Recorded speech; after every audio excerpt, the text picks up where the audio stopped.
एक बाँझ औरत की कहानी। 14 साल की उम्र में जब खेलने कूदने की उम्र होती है तब रिश्ता हो गया।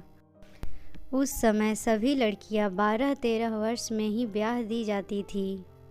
शादी का मतलब भी नहीं पता होता था, बस यह सोचकर खुश होते थे कि नए कपड़े मिलेंगे।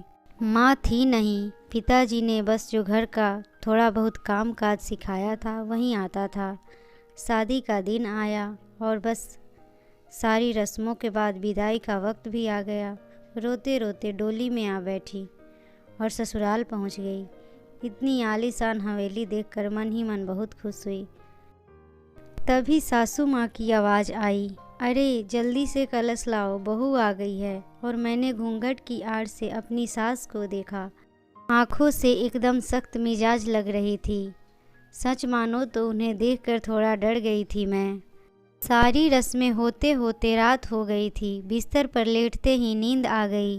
सुबह सुबह नौकरानी ने आकर जगाया था कि चलो रसोई बनाने की रस्म है। मैं तैयार होकर रसोई में गई और खीर बनाई। सबने खीर की तारीफ़ की, पर सासू माँ ने कमी निकाल दी। साथ ही साथ हिदायत भी दे दी कि अब बचपन छोड़कर कुछ काम काज सीख लो।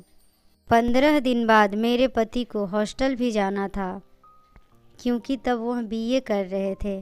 खैर अमर भी हॉस्टल चले गए और मैं अकेली रह गई अपनी सास ससुर के साथ। बीच बीच में अमर चिट्ठी लिखते थे, पर पहले सासू माँ थी, बाद में मेरे पास आती थी। उम्र कम होने की वजह से कोई फ़र्क नहीं पड़ता था। मेरे अकेलेपन का साथी था आम का पेड़। हाँ, वही आम का पेड़ जो हवेली के पीछे लगी थी। वहाँ एक कच्ची मिट्टी का कमरा भी बना हुआ था। वो पेड़ फल नहीं देता था, शायद इसीलिए सारे हवेली वाले उसे बाँझ कहते थे। पर मुझे न जाने क्यों उस पेड़ से बहुत प्यार था।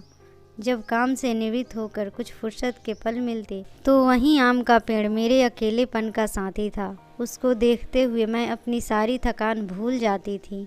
2 वर्ष कैसे बीत गए और मैं 16 वर्ष की हो गई। अमर की स्नातक की पढ़ाई भी पूरी हो गई थी। आज अमर वापस आ रहे थे।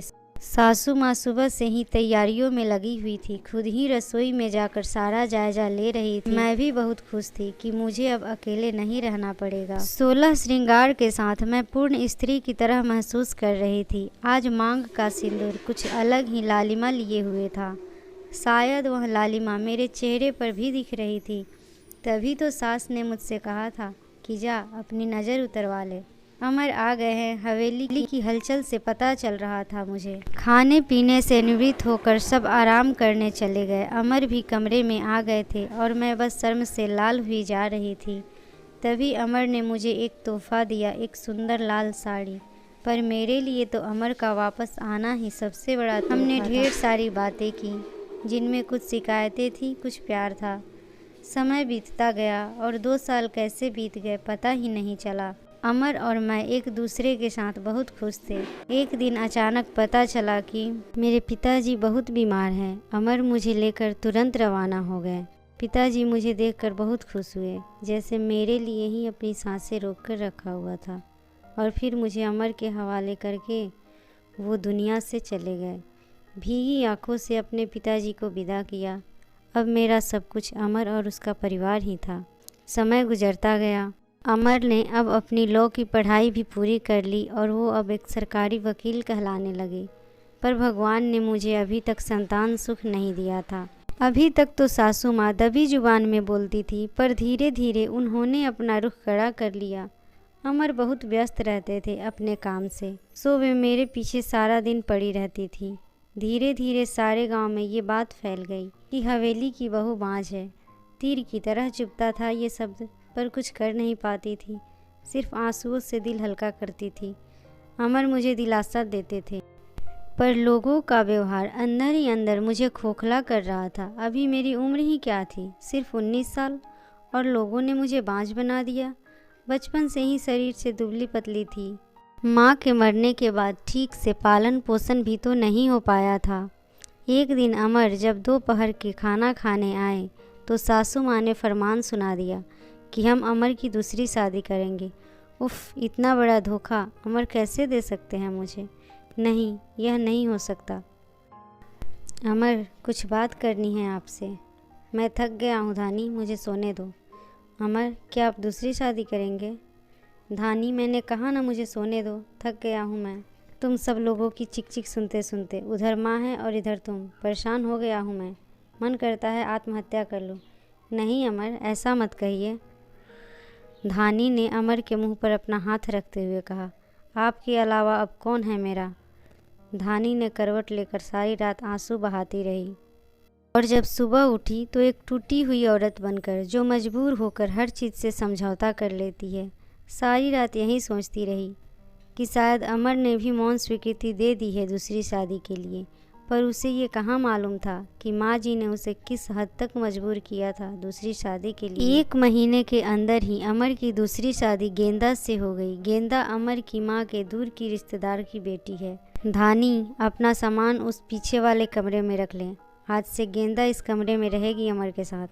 सासू माँ ने कहा, कैसे छोड़ दूँ ये कमरा? नहीं, ये मेरा कमरा है, जिसे जहाँ जाना है जाए। पर फिर ख्याल आया कि जो ब्याह कर इस घर में लाया था, जब वहीं मेरा नहीं रहा तो ये कमरा मेरा कैसे हो सकता है? ऐसा सोचते हुए आंखों में आंसुओं का सैलाब उमड़ पड़ा। सिंदूर की डिब्बी और कुछ ज़रूरी सामान लेकर कच्ची मिट्टी के कमरे की तरफ बढ़ गई। सामान एक कोने में रख दिया और खिड़की पर बैठकर उस आम के पेड़ को निहारने लगी।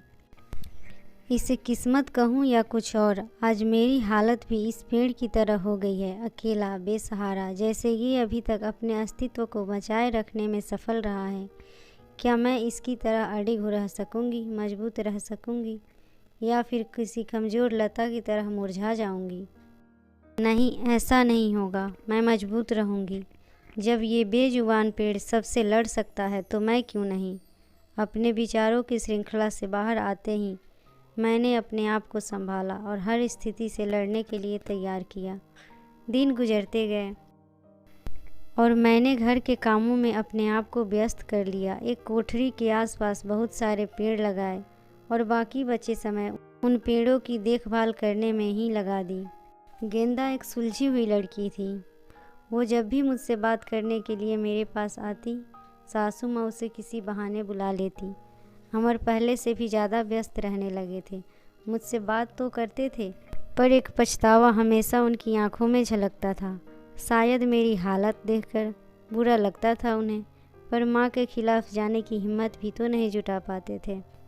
गेंदा के दिन खुशी से गुजर रहे थे और मेरे दिन बस गुजर रहे थे, और देखते ही देखते वो दिन भी आ गया जब गेंदा ने खुशखबरी सुना दी कि वो माँ बनने वाली है। पूरी हवेली में त्योहार जैसा माहौल हो गया। सारे नौकरों में तोहफे बांटे जाने लगे। मैं भी बहुत खुश थी। चलो, घर में एक नया मेहमान आने वाला है। गेंदा बहुत कमज़ोर थी और उम्र भी 16 साल। उसे बहुत तकलीफ़ होती थी। अब सासू माँ का आदेश था कि उसकी सेवा अच्छे से की जाए, जिससे उसकी कमज़ोरी दूर हो सके। सारी देखभाल के बाद भी गेंदा का वज़न कुछ खास नहीं बढ़ रहा था। एक दिन चिंतित होते हुए मैंने अमर से कहा कि गेंदा को शहर में किसी से अच्छे डॉक्टर से दिखा लीजिए, पर सासू माँ ने मना कर दिया कि हमारे बच्चे भी घर पर ही हुए हैं और अमर की वही पुरानी आदत, अपनी माँ के खिलाफ वो नहीं जा सकते थे। एक दिन गेंदा की तबीयत खराब होने लगी। उसकी सांस फूल रही थी। घबरा कर मैंने गांव के वैद्य जी को बुलावा भेजा। वैद्य जी ने आकर कुछ दवाइयाँ दी और खून की कमी बताया, और जब मैंने अमर को ये सब बताया तो सासू माँ ने मुझे गेंदा से दूर रहने का आदेश दे दिया, ये कहकर कि एक बाँझ की छाया गेंदा पर नहीं पड़नी चाहिए। खैर, मुझे गेंदा से दूर कर दिया गया और फिर मैं अपनी कोठरी में पूरी दिन अकेले बंद रहती, या यूँ कहूँ कि अंदर ही अंदर मैं खुद भी डर गई थी कि कहीं सचमुच मेरी वजह से गेंदा को कुछ हो ना जाए। कुछ दिन बाद रात में नौकरों का शोर शराबा सुन के घर के आंगन की तरफ भागी तो देखा कि गेंदा के प्रसव का समय आ गया था। गांव की बूढ़ी औरतों और दाइयों को बुलाया गया। पूरी हवेली में हलचल का माहौल था। मैंने अमर की तरफ देखा। वे काफ़ी डरे हुए लग रहे थे। मैं उनके पास गई और उनसे थोड़ा धैर्य रखने को कहा। थोड़ी देर में बच्चे की किलकारी गूंजने लगी। हम सभी के खुशी का ठिकाना नहीं रहा। पर तभी काकी ने बाहर आकर बताया कि गेंदा की कमजोरी और खून की कमी के कारण वो गेंदा को नहीं बचा पाई। बेटी को जन्म देते ही गेंदा का देहांत हो गया। हाय, पोते का मुंह भी नहीं देख पाई, अब कैसे चलेगा मेरा वंश। सासू माँ का विलाप सारी हवेली में गूंज रहा था।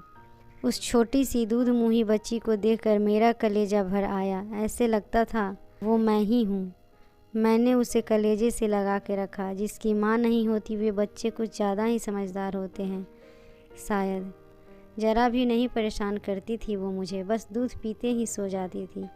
सासू माँ का वहीं राग चलता रहा कि लड़कियों से वंश नहीं चलता, पर अब शायद किसी को फ़र्क नहीं पड़ता था।